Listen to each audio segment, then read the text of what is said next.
মানে দেশের বাইরে কিছু আওয়ামী লীগ নেতার সাথে ইন্টারাকশন হয়েছে এবং এটা নিয়ে এই ধরনের প্রশ্ন নিয়ে আলাপ হয়েছে যে আপনারা কি আপনাদের 15 বছরের ব্যাপারে কোনো আত্মপর্যালোচনা করেছেন, যে আপনারা কী করলেন, কেন করলেন, কোন কী বিষয় পাবলিককে খেপিয়ে দিয়েছে, আপনারা সেটা কেন ঠিক করতে পারেন না।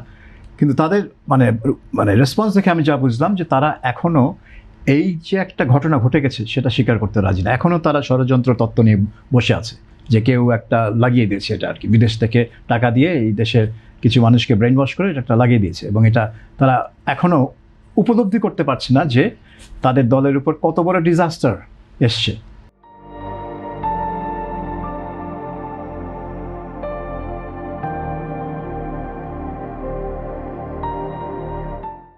এবং দেশের উপর মানে এই অগস্ট এবং জুলাই 2024 সালে কি হয়েছে সেটা যে তাদের ব্যর্থতা, মানে তারা ম্যানেজ করতে পারেনি সিচুয়েশনটা, যার ফলে পুরো ধাক্কা গিয়ে পড়েছে পুলিশের উপর, এবং পুলিশ যা করার করেছে এবং এখন পুলিশই হয়ে গেল নিশ্চিহ্ন। কাজে এটা একটা বিরাট ডিজাস্টার পার্টি এবং গভর্নমেন্টের জন্য। কিন্তু এটার জন্য যে তারাই দায়ী, এই নেতৃত্ব, দলের নেতৃত্ব, কারণ দেশের নেতৃত্ব, সরকার নেতৃত্ব, এরা দায় স্বীকার করতে রাজি না এই মুহূর্তে, এখনও তারা রাজি না।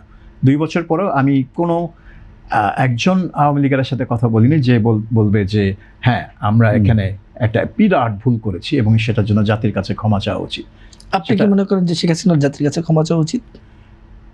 মানে ক্ষমা তো চাওয়া উচিতই, মানে এটা তো প্রথম, মানে এটা মানে যা হয়েছে, বিশেষ করে আপনি দেখেন আন্দোলন একটা হচ্ছিল, আন্দোলন হতে পারে, ঢাকা ইউনিভার্সিটিতে আন্দোলন হয় না 2018 সালে হয়েছিল, সেখানে আপনি ছাত্রলীগকে লেলিয়ে দেবেন আন্দোলন দমন করার জন্য, এটার জন্যই তো আপনার ক্ষমা শুরু করা উচিত।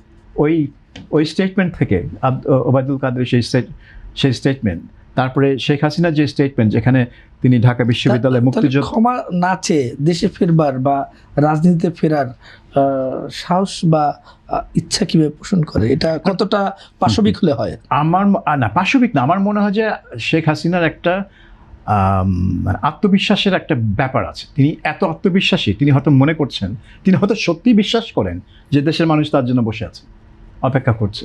তিনি এটা বলেন তার মানে ভাষণে যখন নেতাকর্মীদের সাথে। এই আত্মবিশ্বাস কোথায় পান? আপনার কাছে কি মনে হয় আসলে আপনি এটা হলো জেনেটিক আত্মবিশ্বাসটা।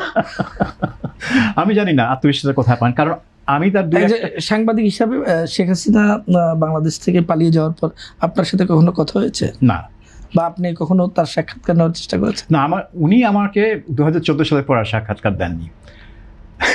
2014 সালে লন্ডনে যখন এসেছিলেন আমি সাক্ষাৎকার নিয়েছিলাম, এটা বেশ মানে ভালো একটা সাক্ষাৎকার হয়েছিল। কিন্তু এরপরে আর উনার যারা ম্যানেজার আশেপাশে থাকেন তারা আর আমাকে ওনার অ্যাপয়েন্টমেন্ট আর দেননি সাক্ষাৎকারের জন্য।